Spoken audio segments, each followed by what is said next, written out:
Hey everybody, it's Jason Blaha here, and today I thought I would chat with you guys a little bit about something we really do need to talk about, and that is this concern that you're seeing more of these divergent studies, and you're seeing a lot of these evidence-based people promoting these ultra-high volume studies. Okay, this is a problem. Why is it a problem? Because oftentimes they're saying things like, well, if we can just avoid injury, right? If we can just avoid injury, in theory, if these studies are correct, then as long as we just keep adding volume, we'll make slightly more gains from it. The problem, I'm not even going to go deeply into the problems with modern exercise science studies. There's a reason there's so many of these conflicting studies that disagree with each other on volumes. Okay? And they're all coming out of different circles. So oftentimes the same circles of researchers are showing ultra high volumes having gains, and then other circles are showing more moderate volumes have the best gains, so on and so forth. It's almost as if there's some bias there. It's almost as if they're using really small, tiny sample sizes that wouldn't be regarded as legitimate in any other field of science. Okay, I digress. Back over to the point. The injury risk, fatigue management.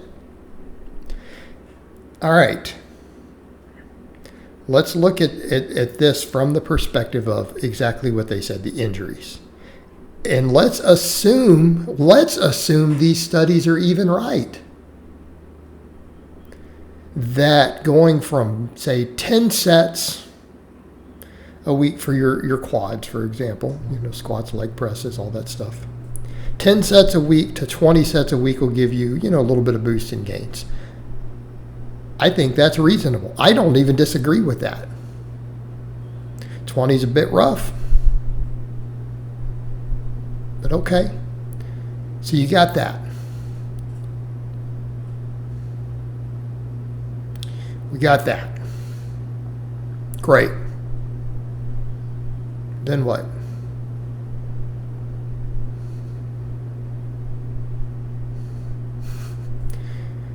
Well, if you go to 40, you might get 0.5% more. Let's assume that's even true. Hell, let's take it higher. Let's take it to something ridiculous. 3%. 3% more gains. I'm going from 20 to 40. Well, we could talk about quality of life. Sure. You really want to do 40 sets of squats and leg presses a week? Or yes, say some of that is some leg extensions. Let's make it easy. Hell, let's say 15 sets of squats, 15 sets of leg presses, and then finish it off with 10 sets of leg extensions, right? Get those quads good. Okay. You really want to do that crap, for one. Number two, let's come back over to that overuse. The prevailing hypothesis in exercise science regarding weightlifting injuries, people are like, well, what are the biggest factors? Well, if we go off the same science, the data, overuse. Now, is bad form a contributing factor to that? Of course it is. Because if you're using bad form that loads stuff in an incorrect way, overuse is going to accrue more quickly, right? That's a point. If you were having overuse and you're already inflaming stuff and it is closer to tearing, what's some really bad form where your technique breaks down? Okay, that could be bad movement in a squat. That could be laying back the wrong way on a preacher curl. Let's not even blame the big movements. Let's go to small stuff. Preacher curls, which are somewhat prone to bicep tears. Let's say your bicep tendon's already very inflamed from overuse, and you go to do that and you use too heavy of a weight, and you lay back and cheat on it. Right at that sticky point on the preacher curl where the bicep tends to rupture. That's where it tends to tear. Okay, well, your use of a tear just went way up. It went way up. Right? Same thing with the squatting. Let's say you're having all this overuse and you just shift the wrong way under a load. Right? You lean the wrong way. It's a problem. So here's my point with this. If we know overuse, even more so than load, could a case be made that yes, heavy singles, heavy triples might carry a small amount of higher risk of injury? Sure. I don't think that's unreasonable. Okay. Overuse, though. Overuse, that it seems to be the biggest factor. The other stuff matters. Maybe loads that are a little too heavy. We know just under recovery in general, but that falls into overuse, fatigue, bad form. But then how about fatigue, stress management? Fatigue can create bad form. You're losing focus. You're tired in the middle of a work set. Yeah, that can cause form to break down. You lose focus, lose concentration. Sure. These factors all compile together.